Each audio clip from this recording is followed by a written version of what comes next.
Hi, Yarrow Kubrin here, Keller Williams Realty, and I want to talk to you a little bit today about condominiums.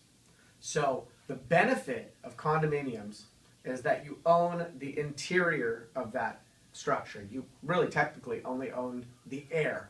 And so, when somebody purchases a condominium, they are no longer responsible for the maintenance and the upkeep of the exterior of that building.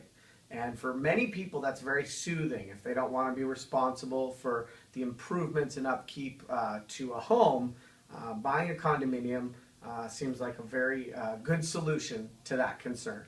And it is. And there's nothing wrong with a condominium. It's a great property choice, depending upon people's preferences. But I want to talk to you a little bit about what you give up in order to gain owning a property where you're not responsible for the maintenance. And so what you give up is a little bit of control.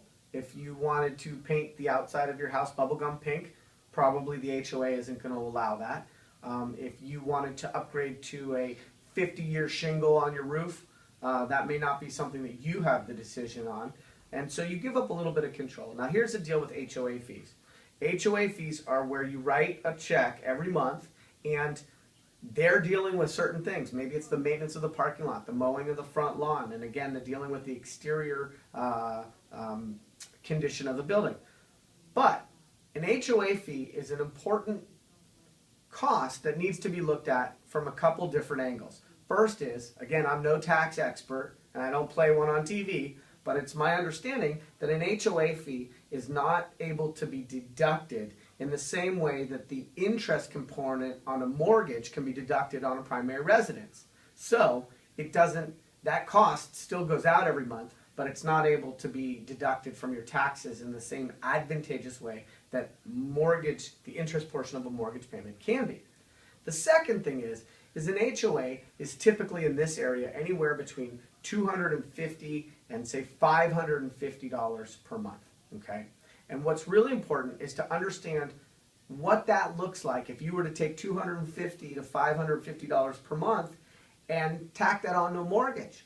How much more would your purchasing power be if you were willing to let your mortgage payment go up by $250 to $550 per month?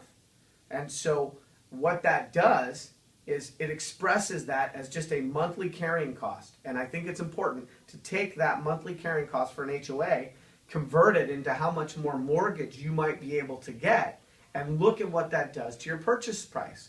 For example, if you're paying 4% interest on another $100,000, that probably ends up being the same cost as a monthly HOA, as expressed in a monthly carrying cost.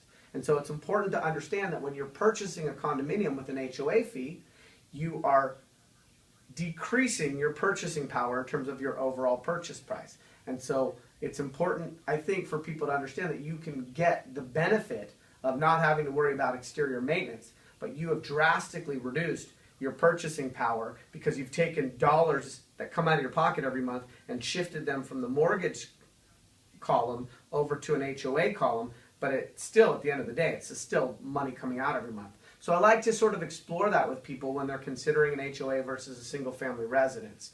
Thank you.